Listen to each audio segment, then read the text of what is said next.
Hello viewers, my self Santosh Kumar Singh आज फिर आपके साथ रूबरू हो रहा हूँ कुछ नई जानकारी के साथ। तो आज मैं आपको बताना चाहूँगा महाराजा रंजीत सिंह एएफपीआई के बारे में।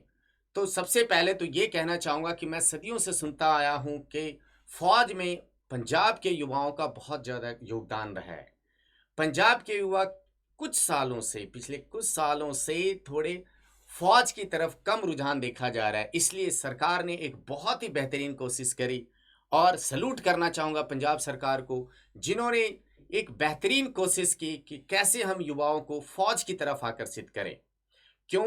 क्योंकि फौज सबसे पहले तो हमें ज़िंदगी में डिसिप्लिन सिखाता है और डिसिप्लिन लाइफ जीना सभी के लिए ज़रूरी है।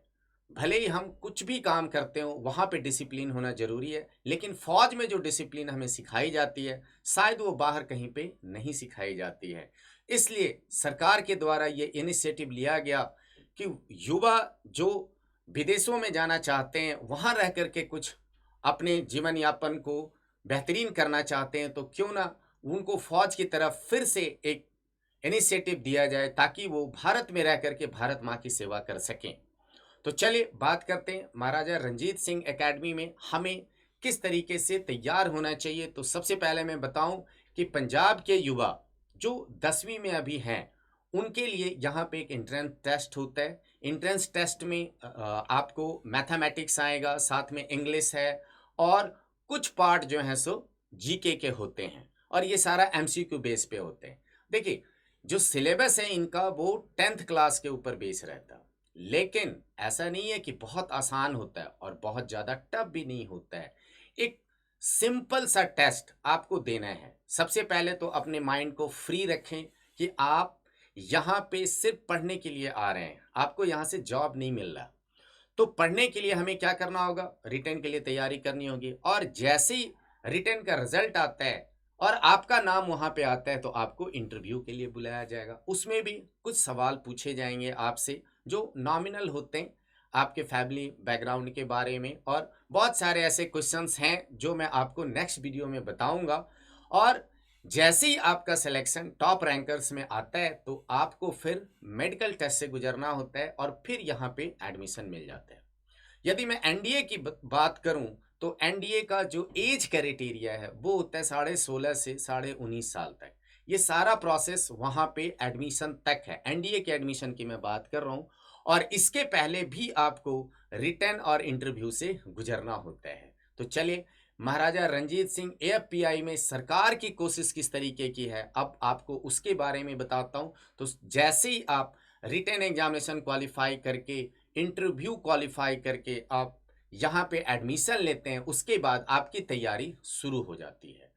और यहाँ पे बच्चों को नॉन मेडिकल स्ट्रीम से, ताकि बच्चे जो हैं सो मैथ में थोड़ा सा अच्छे हो जाएं। क्यों? क्योंकि एनडीए का जो रिटन पेपर होता है उसमें जो पहला पेपर होगा वो मैथ का होता है, इसलिए नॉन मेडिकल स्ट्रीम वाले स्टूडेंट उनका मैथ थोड़ा ज़्यादा पढ़ना पड़ता है। इसलिए ऑब्वियस सी बात है कि वो स्ट्रांग हो जाते हैं मैथ में। तो पहला पेपर क्वालिफाई कर लेते हैं तो फिर दूसरे पेपर में वो फिर आसानी से उनको क्लियर कर लेते हैं।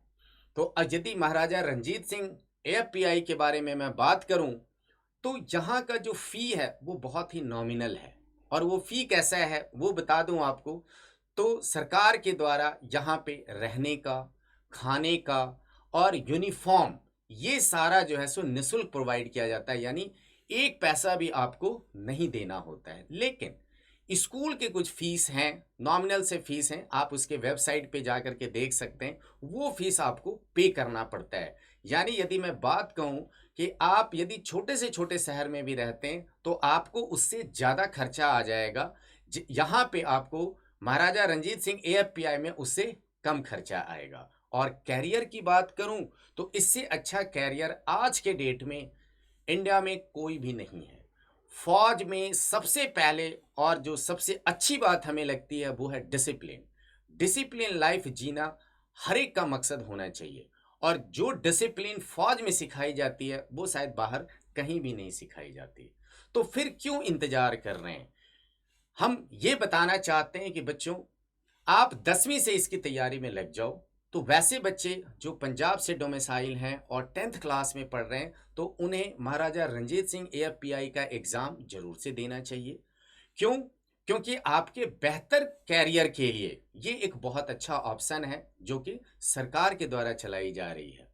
आगे की यदि बात करूं तो कैरियर में अच्छा अलाउंस मिलता है, बहुत सारी फैसिलिटी आपको प्रोवाइड की जाती है। इसकी बात मैं नेक्स्ट वीडियो में करूंगा, बने रहिएगा इसके लिए हमारे साथ। लेकिन मैं ये बताना चाहता हूं कि सरकार की जो एक बेहतरीन कोशिश है उसको आप क्यों नहीं अवेल करते हैं। तो सबसे पहले हमने जो देखा अब तक कि कई युवाओं में इसके बारे में जानकारी नहीं है। तो मैं आपके माध्यम से चाहता हूं कि इस वीडियो को ज़्यादा से ज़्यादा लोगों तक पहुंचाइए और भारत नहीं, जो पंजाब के युवा हैं उनको जो है सो बेनिफिट मिल सके।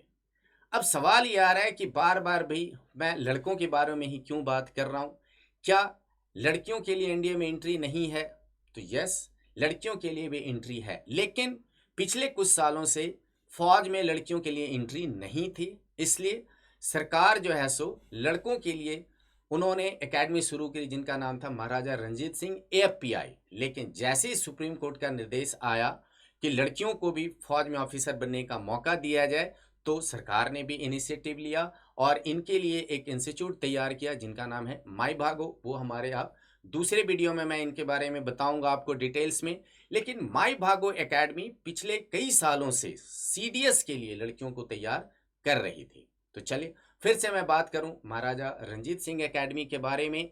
तो यहाँ पे जैसा कि आपको बताया कि सारी चीज़ें बिल्कुल निःशुल्क प्रोवाइड की जाती हैं। बेनिफिट की यदि बात करूं तो आपको बता ही दिया कि क्या खर्चा आपके छोटे से शहर से भी यहाँ पे पढ़ाई का बहुत कम खर्चा होता है, और साथ ही साथ आपको पर्सनालिटी डेवलपमेंट, एसएसबी की तैयारी, ये सारी तैयारियां बिल्कुल फ्री ऑफ कॉस्ट कराई जाती है। तो हमारी ये कोशिश है कि आप इस वीडियो को ज़्यादा से ज़्यादा लोगों तक पहुंचाएं, और अधिक जानकारी के लिए आप जो नंबर अभी फ्लैश हो रहा है नीचे, इसके ऊपर भी आप फ़ोन करके सारी जानकारी ले सकते हैं। तो मिलते हैं फिर नेक्स्ट जानकारी के साथ अगले वीडियो में। तो बने रहिए हमारे साथ, लाइक और सब्सक्राइब करना ना भूलें। तब तक के लिए जय हिंद।